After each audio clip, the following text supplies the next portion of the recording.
we can't go to break without talking about Visma. This is just, we've spent so much time these 3 weeks talking about their tactics, questioning their tactics as we watch the race today. I think we all sit here collectively going, well, what are we doing? It's maybe it's a great question for Johan later on in your show with him. So Bradley, this is a real head scratcher for me. One of the things I can't work out is why they're so vocal about what they're going to do and when they're going to do it. Like they've targeted, they keep, pinned this stage, hasn't they? They said semi-publicly that the whole tour, their whole strategy was about cracking Pogačar today. Right. Why would you say that, though? I don't know. Why would you say that?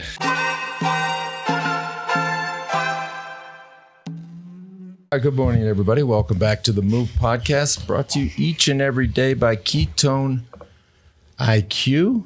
Talking about stage 18. Alain, what do we do? Stage 18, from Vif to Courchevel, Col de la Loze. From Vif to Courchevel, Col de la Loze. Oh, love it. Joined by Sir Bradley Wiggins, Mr. George Hincapie, and the professor. Thanks, Mr. Martin, who has agreed to stay around another week after the men's race. Thank you so much, Professor. No longer 15 teams in the race that haven't won a stage. Ben Oconor, exceptional performance today. Jayco AlUla was one of those 15 teams. We're now down to 14, but what a ride. Yeah. Fantastic. You got to give it to him. Yeah, absolutely. Perseverance throughout this tour. He was lying on the ground on stage one with that crash towards the final. He had some bad days after that. Yeah. But this last week, he's been at the break most days and had a crack every day. And today he got his reward. And great for the team. But when he wins big. He does win big. Yeah. And he must love the Alps because he's won in teams before. And today, we're going to try to get Steve Cummings to join us and talk about their strategy today. But massive, massive win. Now 14 teams without a win. So it's a big deal for Jayco AlUla today to come off with a win 2 days ago before the finish of the Tour de France. Second straight Grand Tour where they've won the Queen stage. At the Giro, they had Chris Hamilton, I believe. Oh, that was a big one too. Yeah. So both got long femurs. Huge femurs on these guys. Yeah. It's got to help. What? That does. Tall guys. They were big tall guys. Longer levers. Yeah. It's an Australian thing. Adaptation to stay above the heat on the ground. Only, George, give Steve. I know he was busy because there's still. If you watch the stage, the conditions were turned brutal at the end. Cold, temps in the mid 40s, raining, occasional hail. So he's at the finish line. Yeah, he's waiting for all the guys. Waiting on some of the guys to come up, which we'll get to another question we have because everywhere we looked. We were trying to find the time cut. And for those who don't know, every day there is a time cut. We talked about it with the time trials specifically. But day like today, certain riders, certainly the sprinters, the gruppetto, they have to be mindful of the time cut. They made it within 6 minutes. They had plenty of time. So then, and that's a whole other discussion about how, that's kind of a secret science there of how they know how to manage that time cut so they don't miss it. Yeah, they were also aided a lot today by the way the front group raced. So they went balls deep on the Madeleine, but then on that descent and in the valley before the last climb, the gruppetto would have been going faster, wouldn't they? Exactly. They would have made time on them because they're working together full gas to stay within the time limit to not have to go full gas up the last climb. It's harder sometimes in that gruppetto, isn't it? It is for sure. That's right. We'll get into all the action. Today's show brought to you by Zwift. So Zwift recently rolled out its new Cog and Click product. Got it sitting right here. You can use it on almost any bike you already own. It doesn't even matter where you bought the bike. Basically works on, as I said, any bike. And it still feels like you're on a top-end smart trainer. Zwift-ready trainers are available from all top manufacturers, Wahoo, Garmin, Elite, Jet Black, Decathlon, etc., setting a new benchmark for indoor training. All Zwift-ready trainers come with the new Zwift Cog and Click installed, making them ready to ride from the box, no extras needed. Super simple and no need to remove your cassette. And did you know, check this out, that now outdoor rides count towards your Zwift fitness score and trends. All you need to do is link your bike computer to the Zwift companion app. That's huge. I'm getting credit for riding outside. Hey, G? George's getting a lot of credit. That's right. Friends at Zwift. My Also level's climbing every day. My Zwift level's climbing every day. and your son got here last night. He did, yeah. Now we're really done riding. You should ride with us today. We're going to go for a ride after the show. No.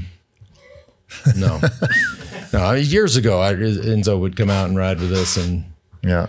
but not anymore. I can't keep but staring at the fin you got going on. It's gotten more and more pronounced over the last couple of weeks. It's quite impressive. I got approval from Sir Bradley to I had a hat on, and I went to the bathroom, and I looked in the mirror, and I took the hat off, you know what? I don't care. But it's been a long tour. It has. In a way, it's gone. It seems like it's gone fast, but it's still 3 weeks, right? It just grinds on you. You know, you want me to get going with? Yeah, because I want to call Steve. He's waiting for us. Oh, sorry. That's right. You know, we have a special guest, and he's sitting around going and waiting for me to just whatever. Also today, brought to you by Ecoy. We're pleased to welcome our new helmet sponsor, the brand Ecoy. Ecoy is a leading brand in Europe specializing in cycling equipment from head to toe. It is one of the few brands that truly develops its products in close collaboration with pro athletes across all disciplines: road cycling, triathlon, gravel, and mountain bike. And if you're watching the tour, you've seen them in the race. They've got 4 teams in the race: Israel Premier Tech, Lotto Destiny, Arkea B&B Hotels. Kevin Vekelen, he hung in there today. They showed him a lot on the race. I like this kid. And Cofidis. Ecoy also equips numerous riders with shoes. And check this out. They even have the new Ecoy PW8 specific shoe integrated with PW8 pedals. Getting a lot of questions about this shoe pedal setup. If you ride a lot, Ecoy products offer unbeatable value for your money. The entire Ecoy website is currently on sale until the end of July with discounts of up to 60%. Head on over to Ecoy, E-K-O-I, Ecoy.com. Use the code THEMOVE15. 15, THEMOVE15. Last one before we call Steve Cummings. Big day for him. Big day for him. My friends over in Steamboat Springs, Honey Stinger, they didn't invent the Stroop waffle, but they certainly invented the energy waffle. So it's no surprise that Honey Stinger is the first and only energy waffle to launch new peanut butter flavors. I mean, this is like a chapter out of peanut butter chocolate, and peanut butter strawberry deliver both the fuel and the delicious taste you've come to expect from our waffles.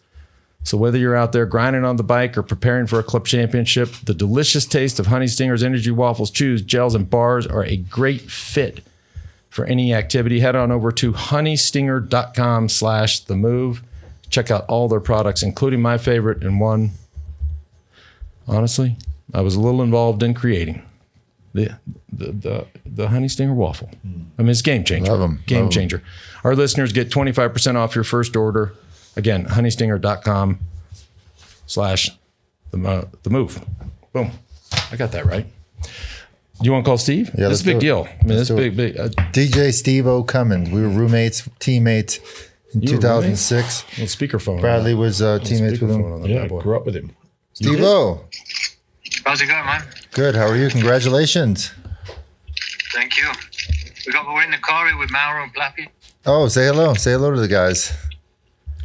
Say hello. You're on speaker, man. Oh, all right. Well, how was it out there, boys? It looked miserable. It was miserable. It was quite shit. Have you guys done that climb before? The top part? No. This is first half, but it's still popping out, isn't it? Yeah, I did it last year. It was just brutal. That climb was insane. So, Steve-O, walk us through today's strategy, everything that went down. You were known as like quite the breakaway specialist, always popping off big wins late in Grand Tours. I'm sure that had a lot to do with today's strategy, team strategy. But you guys winning the Queen stage of the Tour de France is an amazing win. Walk us through it. More to do with Ben's legs. But no, I appreciate that. The main point was, like, obviously there was a lot going on in the race. King of the Mountains sprints. The sprint was after 23k, and then after that there was kind of a flatter section. So we just asked the sprinter guys, Mauro, Plappy. We wanted Plappy in the front with Ben, and the rest of it, if big group going. Ben wasn't in, then we had to try to close, and the guys did fantastic. And then Benny had, obviously, it was really efficient. He just kind of went once and he was in front.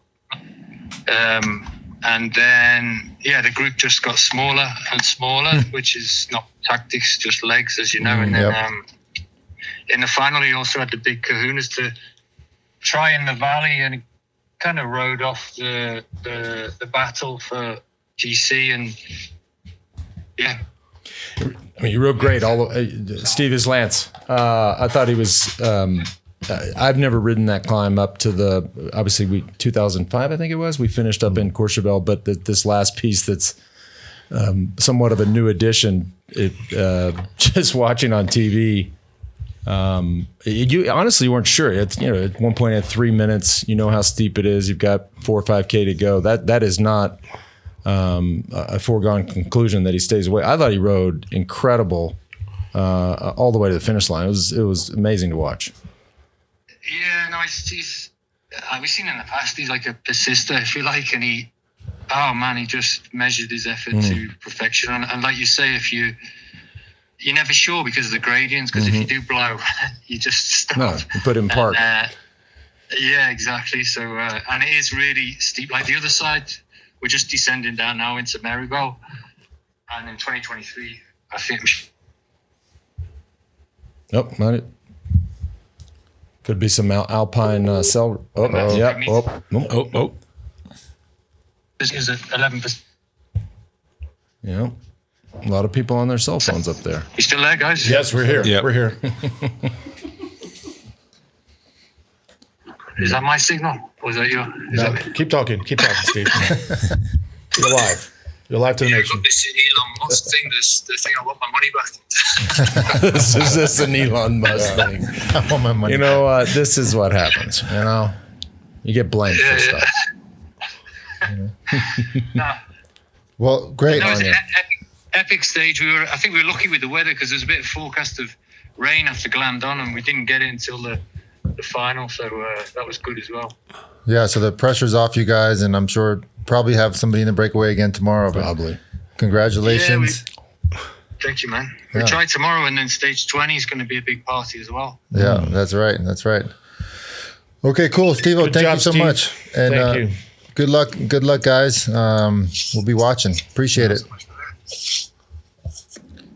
Okay. All right. Thanks, guys. Thanks, guys. Thank you. All right, bye-bye. Cheers, bye. Spencer, you were in of course, Ben Oconor featured prominently in the Netflix show. And so he's been out there. I mean, we were going down his list of results. He's had a hell of a career. Really good rider. I also think he kind of got done dirty in that documentary. I agree. Anyone could make a documentary about us and make us look bad, I would imagine. But he's won 2. In 3, 2, 1. It's probably starting. I mean, you know what I mean. Sorry.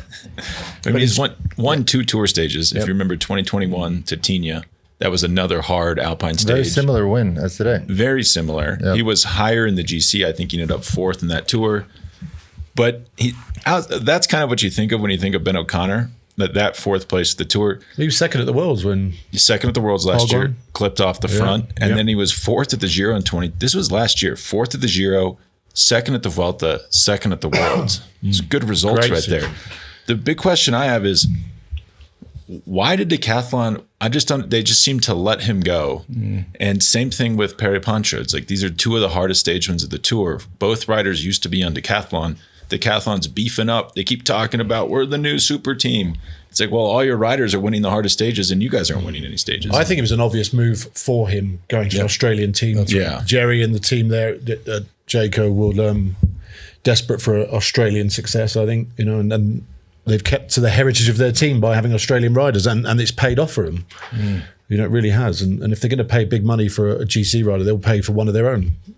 Yeah. He's also a valuable GC rider, like not just because of the results, but when he falls out of the GC, he still keeps trying to get into the breakaways. He is, yeah.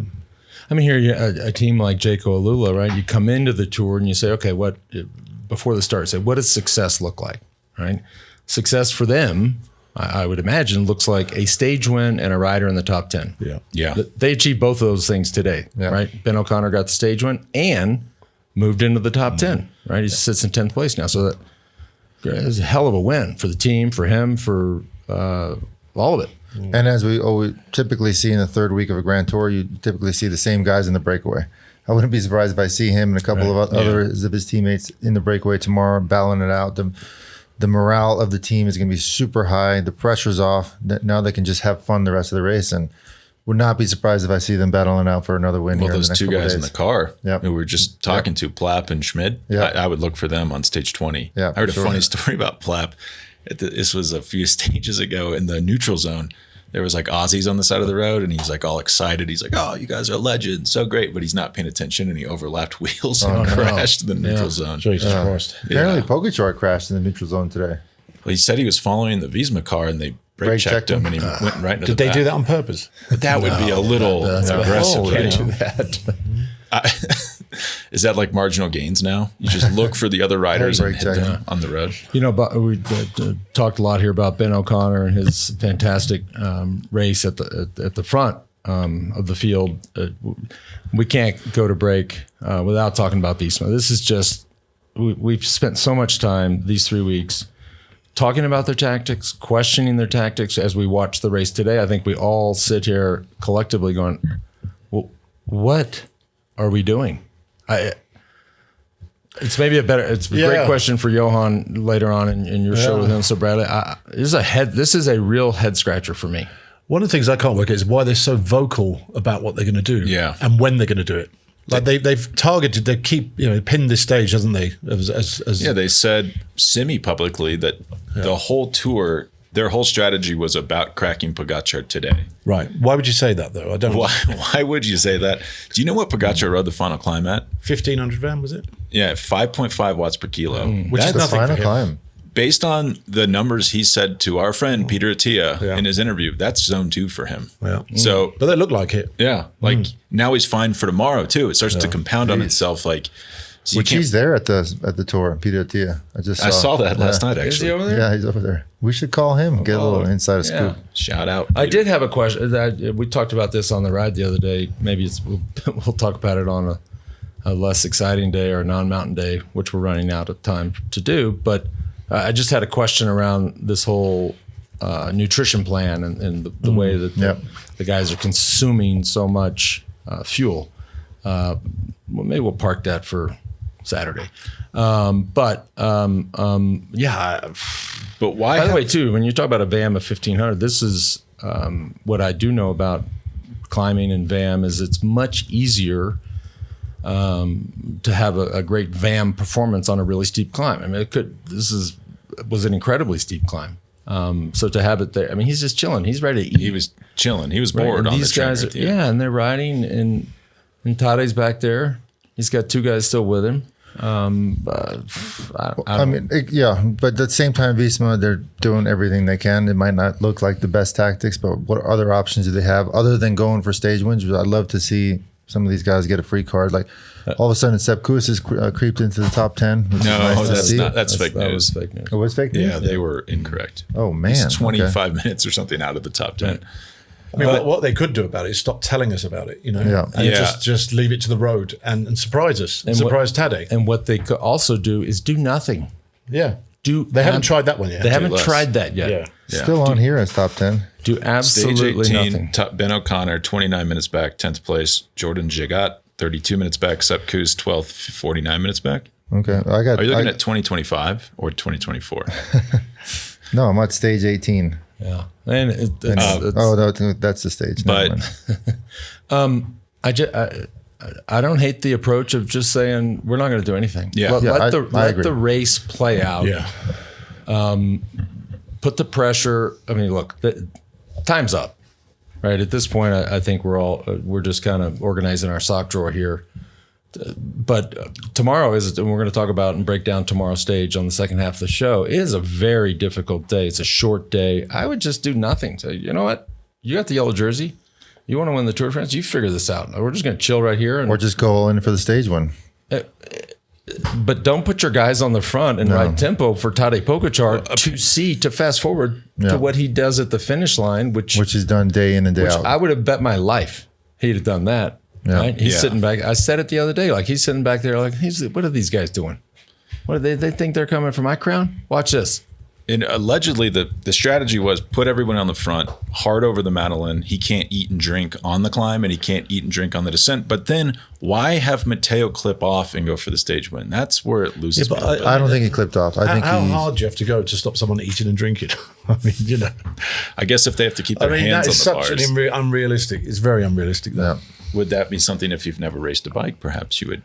Well, yeah, as we've heard, YouTubers are pitching in. Yeah, these expert YouTubers that have never been in the Because trenches. That is KSI, the Jet theory Bull. in 2022. He couldn't take his hands off the bars, and that's why he cracked. All right, we'll be back in 2 and 32. Okay, everybody, welcome back to the move.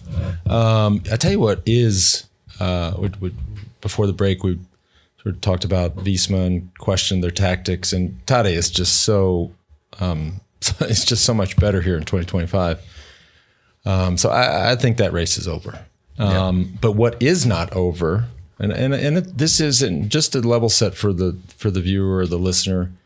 There's a lot of ways to win in cycling. Obviously, winning the Tour de France is the ultimate, but winning a stage, right? There are many riders that win one stage, their entire career is made. Teams have team interest. They want to win Team GC. There's the other jerseys.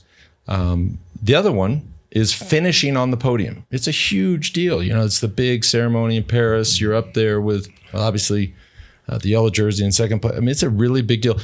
Fast forward to, and we've been teasing this out and kind of watching this and really admiring this kid who came out of nowhere, at least for me, Oscar Onley, including Florian Lipowitz, two guys that are really emerging. This race for third, I think, Spencer, where do we have it right now? It's down to 20 seconds. Oscar Onley, by the way, too, if you watch the race today, got dropped on the Madeleine. I don't know if that was... No, Lipowitz got dropped on the Madeleine. But so did Onley. Onley was well behind, and I don't know if that was calculated or if he was just having a bad patch.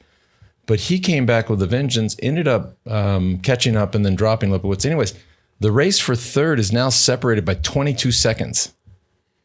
Well, did you see? I wonder if it was calculated, because did you see his team? I felt like they came back. It was almost like, hey, I'm gonna. He's measuring his effort. That's incredible for a young rider, and keeping in the back of his mind, to be as fast as possible. When he gets dropped, he measures his effort, so he stays consistent to the line. He's done it on every climb this tour. Yeah. And he's not gone into the red that much and tried to stay with them to the detriment of him exploding. And it's been genius the way he's ridden it. Not only that, but he had three teammates with him after such a hard did a great climb. job today. Yeah, I mean they did an incredible team ride today. Also, Lipowitz losing about a minute today or so to Onley, but was essentially on his own from the Madeleine up until 5K to go to the top of the Col de Loze. So he burnt a lot of matches today, and I'm wondering if the team is kind of scratching their head going, uh-oh, tomorrow is going to be a bit tough to hold on to this third spot. I wonder if that's what Picnic's strategy was trying to avoid, because Lipowitz tries to go with them, the leaders, because it was Kuss, Vingegaard, Pogačar. Yeah. He tries to go. He gets dropped. He's stuck in no man's land. Behind, Onley's just with his team. Like, they're like a freight train going through that valley, and then think how much more. I don't think so. I think there's no way they could have predicted the situation, what happened in the valley in between the Madeleine and the Col de Loze. It was essentially the top four GC guys just looking at each other. Nobody's going to pull. They had three guys up the road. Couldn't they have predicted that, though? I mean, you would think, but you couldn't predict. It's risky. You couldn't predict Pogačar losing his top lieutenants. You couldn't predict Vingegaard losing his top lieutenants. So you would guess the way the race has gone, they'd be with one or two guys. Those guys would ride. They weren't. They were on their own. None of them would collaborate. So they took a risk, and it worked out for them. But there's no way they could have predicted that. You say losing his top lieutenants, but one of his top lieutenants rode away from him. I still don't understand that. Why did Matteo go up the road? That, to me, that invalidates the whole strategy. That was a mistake. He should never have gone up the road. Yeah.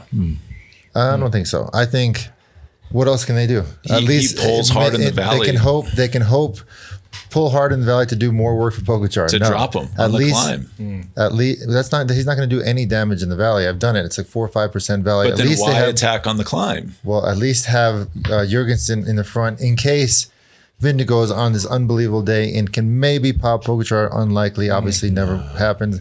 Catch up to Jorgensen, make a difference, but did nothing. None of that ended up happening. None of that happened. Yeah. And by the way, it was Oscar Onley ended up, when the stage finished, put a minute 39 into Lipowitz. So a lot more than a minute. Yeah. This is going to be close. Tomorrow's. And there's blood in the water now. They smell it. That's right. And it also means that, and we haven't seen a final stage in Paris like this one, but if what we think might happen happens, I mean, this is going to be a race. Do you know the key to Lipovic's podium is going to be at this race? It's going to be Roglic. Do you see how easy he was coming over the finish line? Yeah. Yeah. He's going to be his biggest asset. If they can ride together a bit more, them two. Yeah. I think that's going to be the key to him getting the podium. But let me ask you this. I think was it not a mistake from the board directors being Lipowitz is a young guy, get it. He's, all in, adrenaline, catches back up to the main group. Shouldn't they have been like, okay, you got Roglic with you, just recover because Onley's coming. You go on your own in that valley. Yeah. They all know that valley. That valley would just crush you. It crushed me, and I was going easy last year before the climb. I felt like they should have held him back there and stayed in the group, recovered, and then started the climb kind of new. It's funny because fresh. Bernard Eisel came up in the team car and he was laughing and joking with Roglic when he was handing him bottles out and stuff. Yeah. It's a strange one. Do you think the time he gained in the valley is less than the time he would have lost less time if he just stayed in the group? I believe so. And not only that, but he would be better tomorrow. I mean, he put in a huge effort today. Yeah. He was essentially on his own for the last half of the race. Should they have dropped Roglic back on the Madeleine for him? No, I think no, I don't think so. I think at that point when he got dropped on the Madeleine, they're thinking Roglic can maybe pop into the top 3 in the overall. So that was an okay call in my opinion. But letting him go off the front in the valley and burning all those matches before such a hard climb, 26 kilometer climb. I don't know. That was a mistake in my opinion. He was also chasing, if you watched on the descent, the moto was like, basically it was like Pogačar was on a motor pacing session. And then Lipowitz, the camera was behind him. So he's getting no draft from that moto while he's catching them, which must have drained him. Yeah. Camera moto? Yeah. It was like, it looked like they were training with a moto. Like that's how close the camera was. Well, you get a little older and you figure out how to convince him to not film from behind you, convince him to film from the front. Yeah. 100%. Well, if that were me, I'd be like, not only that, come around. This angle's a lot better. Come over. There's ways to play that game. We've all done the Madeleine. I mean, the motos can't really go much faster than the bikes on that thing. It's straight. The corners are pretty nice corners where you can haul ass through. So those motos are probably going as fast as they possibly can anyway. As I said at the top of the show, today's show, each and every day, presented by Ketone IQ, really mixing up the game over there at Ketone IQ. They've got obviously the classic shot, 10 grams of ketones. Now they have Ketone IQ plus caffeine, 5 grams of ketones, so a little less, and 100 milligrams of caffeine, all based and made from green tea, 2-stage energy. A lot of science and research going into this. Placebo-controlled study with trained athletes. Ketone IQ boosted average sprint power by 19%, peak power by 13%, cut fatigue by 10%, and spiked blood ketones 5x. Speaking of Peter Attia, I saw an article that Dr. Attia wrote the other day, and a lot of work going into ketones and mental clarity, mental fatigue. I think this is an interesting frontier for the folks over at Ketone IQ. And a little known fact, if you're trying to grow a mohawk, it does wonders for your mohawk. And as you get later in life, 2 things. Don't forget to feed the animals, number 1. And number 2, this helps. And I you know what? There was so much hate early on. Now you're embracing it. You're embracing the mohawk. I'm embracing it. And I did a little hood fake yesterday. I put some stuff in it and put it down. I thought everybody would be like, oh, yeah, he listened to us. No, I didn't. Do cats drink ketones? Speaking of ketones, take your shot. Get 20% off your order at ketone.com/themove. Ketone.com/themove. Folks, that's why you do not fast forward through the commercials, because you would have missed George making fun of me. Last one of the day, heating up. It actually didn't heat up at the tour. It has been heating up in moments. That's the beauty of the tour, right? You get A couple days ago, they're talking about the heat. Now they're up at, finishing at the summit, finishing the mid 40s, hailing. Yeah. It's the Tour de France. We've got no worry about heat in Aspen at the moment, have we? And I was starting to say we've been sweating here, but it's cold. actually cooled off quite a bit here. Of course, we are at 8,000 feet. But nonetheless, you go out there and exercise. I was in the gym this morning. I was Very sweating. similar to the top of Côte de Loze today, 40 degrees and raining. Yeah. That's colder than it is here, but Element is our go-to hydration and rehydration source. 1,000 milligrams of sodium, 200 milligrams of potassium, 60 milligrams of magnesium. No sugar, no gluten, no artificial ingredients, no BS. Here's the kicker. If you don't like it, just give it to a friend and Element will refund you. Get a free 8-count sample pack of Element's most popular drink mix flavors with any purchase. Go check out all the flavors, including the new lemon. Over at drinklmnt.com/themove. That's drinklmnt.com/themove. Stay salty, my friends. Let's look at tomorrow. This one, the hits keep coming. Oh, wow.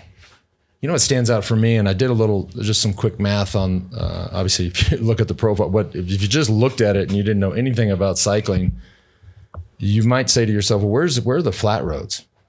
They're nowhere, right? This stage is either up or down the entire day. And look at the end, just under 130 kilometers. Y'all know this, those short stages, that just... they'll be on their turbo trainers. Reeks of animation. Yeah. A day like this. Warm up.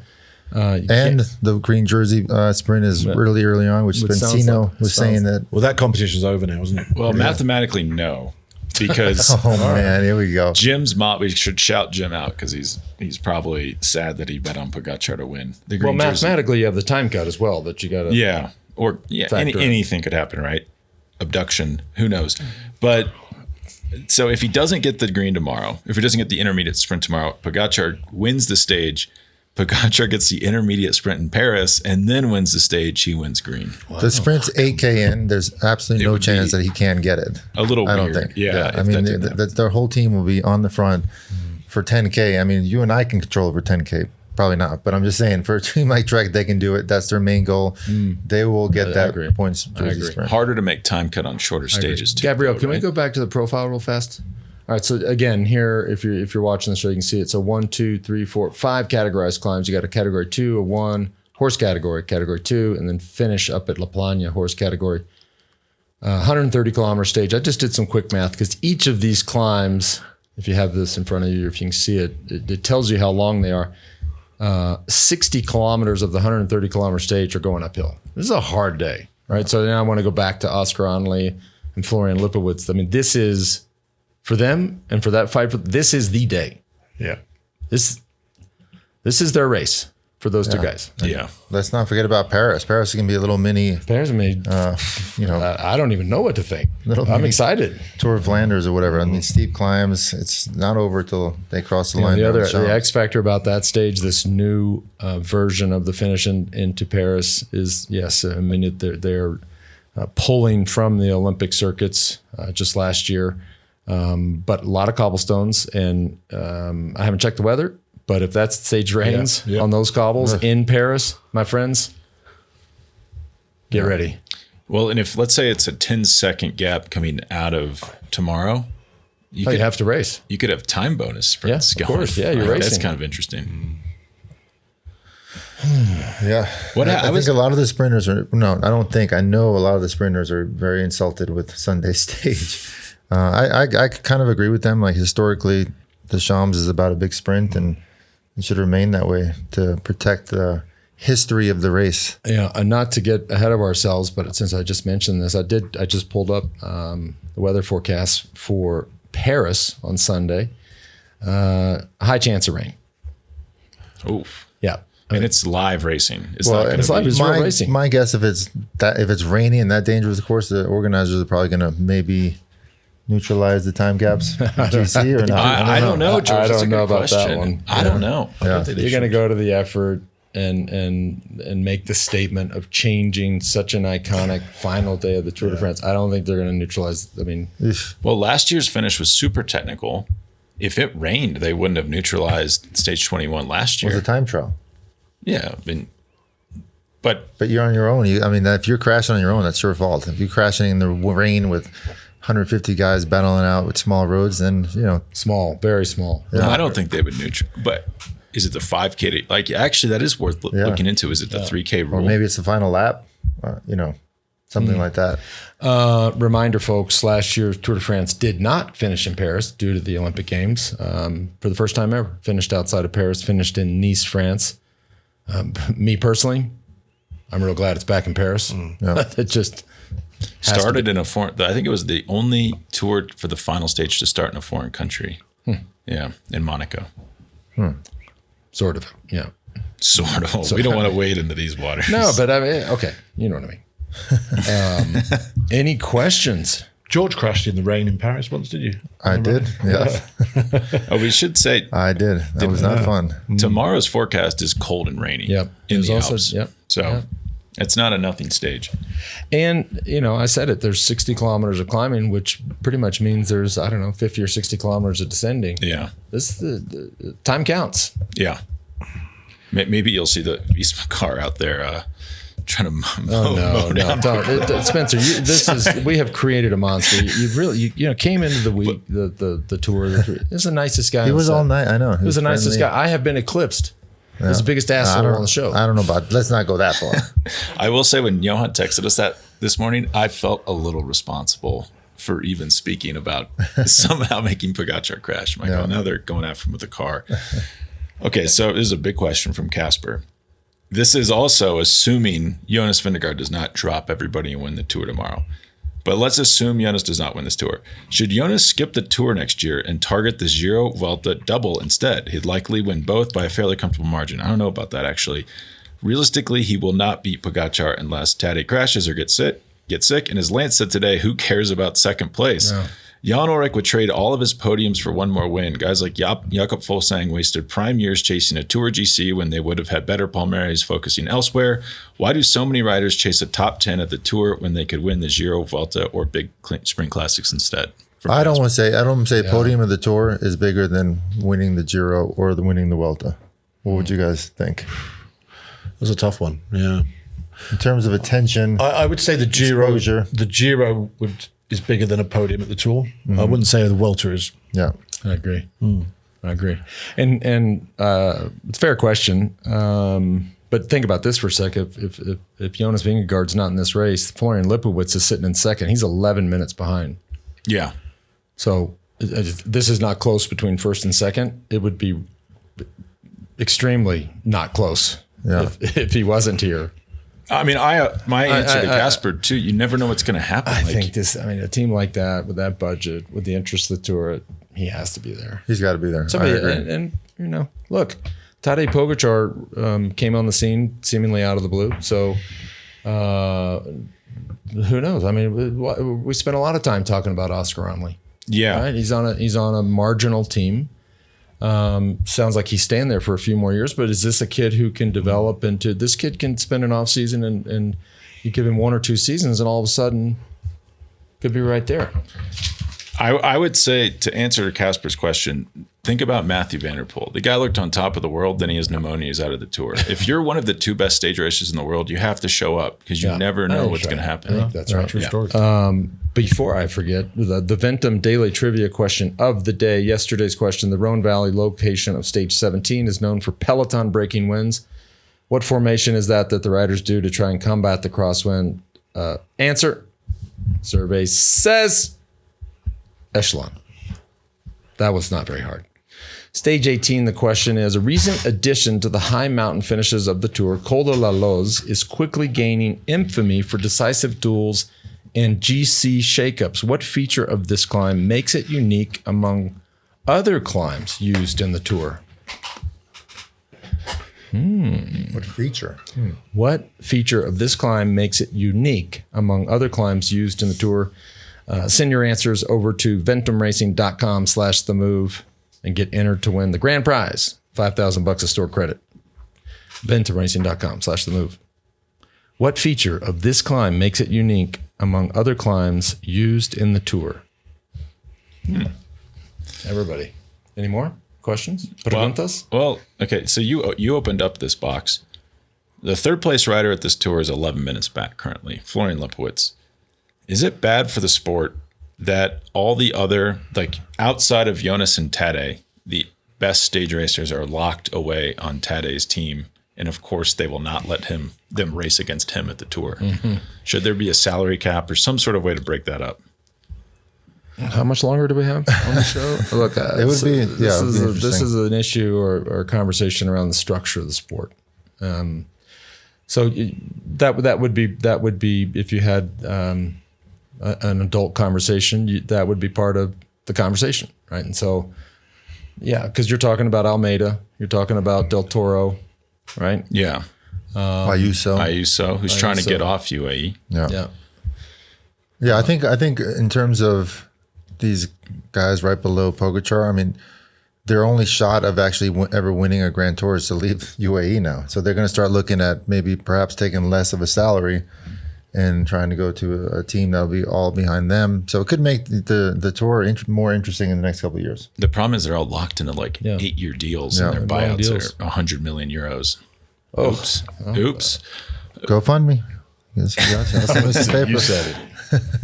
Yeah, and I also salary. We throw around the word salary cap like it's really easy. Like U.S. sports leagues have lobbied Congress and paid a lot of money to pass special laws so they can't have salary caps, because technically that's wage suppression. It's not legal. I think it would be hard to do in Europe. You'd have to do some sort of token system where it's like if you can't have more than 4 riders who have podiumed a Grand Tour on your team, because if you try to restrict people's earning, it will not fly in the EU. You start to get. I mean, look, Spencer, in the pre-show, you referenced an article that mentioned that 15 of these World Tour teams are searching for a title sponsor. So on one hand, you have that, to me, reeks almost of desperation or of crisis. On the other hand, you've got a team with endless money that has these riders stacked on the squad that we just talked about, and those don't. That's not that's not healthy, right? Whatever's going on there. So that should lead to a conversation like, hey, what do we do? Right? I personally think that the sport should be structured in a way just like any other major sports league, right? Look at European soccer, look at the NFL, look at NBA. European soccer might not be a good example. Well, you're owning the franchise, right? So with that, you are actually owning something. I personally think the sport, they should sell. Well, first thing they should do is get rid of the UCI. We don't need the UCI, right? Number one. Number two, I think you should, whatever that entity is that owns the sport, whether it could even be ASO, right? Because they own the most dominant race in the world. Fair enough. And you sell 20 franchises. Look, and we created a soccer league in the United States 25 years ago. People laughed at them, right? Phil Anschutz and the Hunts went around and said, we're going to start a soccer league. We've got 20 teams. Anybody want to buy them? Nobody put up their hand. The franchises were $10 million. Like 2 people put their hand up. So the Hunts and Anschutz said, well, we'll buy the other teams and we'll develop them, and hopefully eventually other people will want to buy them, and this will trade. That's what you're supposed to do. We should franchise this thing where you're building franchise value. You share in the upside of the sport, whether that's global broadcast rights, sponsorship, et cetera, so that you're actually owning and participating in something and in its upside. That's what should happen. Then you got me going. Then you're no longer as dependent on, as is the case with 15 teams, on begging for a new title sponsor. You are actually owning something, right? And so that can all be done, in my opinion, without the UCI. All you need is the events, the riders, and the teams. Yeah, well, yes, I agree, especially on the UCI part. But I think what we should clarify, this search for sponsorships from 15 teams, if you read between the lines, I think what is happening, it's like Lotto and Intermarché. Intermarché saying we have 18 million. That used to be enough. That's not even close to enough, because that is just like Pogačar would take up half of that budget if they signed him. So you have a few teams with really, really, really big budgets, and other teams are like, how do we double our budget? Because we need to double our budget to survive. I kind of think, like, why not have 10 teams? Like, why do we need 18 World Tour teams? But it's just, but isn't that kind of the way of the world in Europe, Bradley? Like, think about Real Madrid. Yeah, I'm curious They're about just Bradley because really I know I rich see him right here. I'm listening. The wheels are spinning up there. Yeah. I mean, something's got to change, because where are we going to be as a sport in 20 years' time? That's right. And you see the classic example of Lotto and Wanty having to combine to maximize their budgets. But aren't 15 riders going to lose their jobs in doing that? And more. Oh, yeah. So it's it's a complicated one. Yeah. But I agree with you. I think that's probably the way forward. Yeah, and then layer in, and and again, this is all just a matter of believing what you read. But the preliminary numbers from this tour, the 2025 Tour de France, a global television audience, is significantly down, right? So, as a sport, right? If the NFL's numbers were down to the tune of what I read in this piece, my friends, every single owner of an NFL team would be in a conference room, sitting there going, "Okay, how do we tweak this formula? Because this isn't going to work for us, right?" Yeah. It's time to get real, right? And you have a beautiful sport. You have tons of history. Obviously, plenty of complications in the past. Still to this day, not managing those things, in my opinion. But let's be real. It's time to be real. That's a better way of doing it than someone buying the Giro and moving the Giro to July, like you suggested last week, and putting a £20 million winner's prize on it.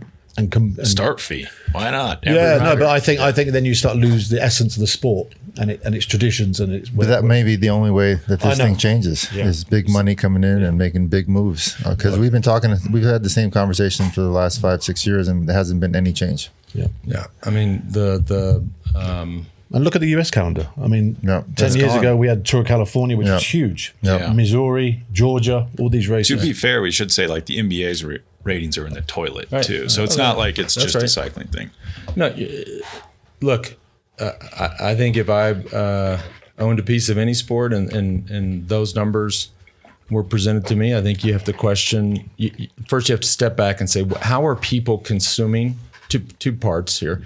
How are people consuming content, and how are younger people consuming content? Because those are the people that are eventually going to consume my content as a team owner. The sport of cycling, 5-hour stages, 3-week races. I mean, is that like if I said to my kids, right? My daughter almost 15, my son's 16. Hey, you want to sit around? They'd be like, no, Dad. I'm gonna watch 90-second clips on TikTok. Yeah, and I got it.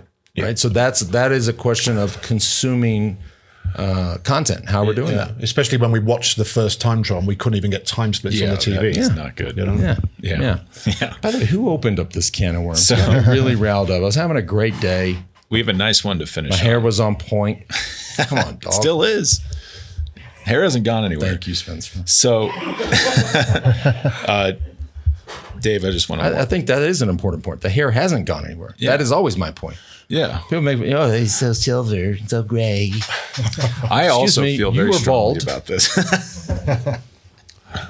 Yeah, it's like, okay, I'm going gray, but the hair's still there. Okay, what's the complaint? Last question. So George has got to go do 40-20s. Hey, George, Lance, Bradley, Spencer. As a longtime listener to the Move podcast, I've been wondering what happened to the boomstick. I've really missed it during this year's tour. That's awesome about that. Ben Oconor should have gotten. I think we used it once this year. We gave it to Quinn Simmons one day. We lost it.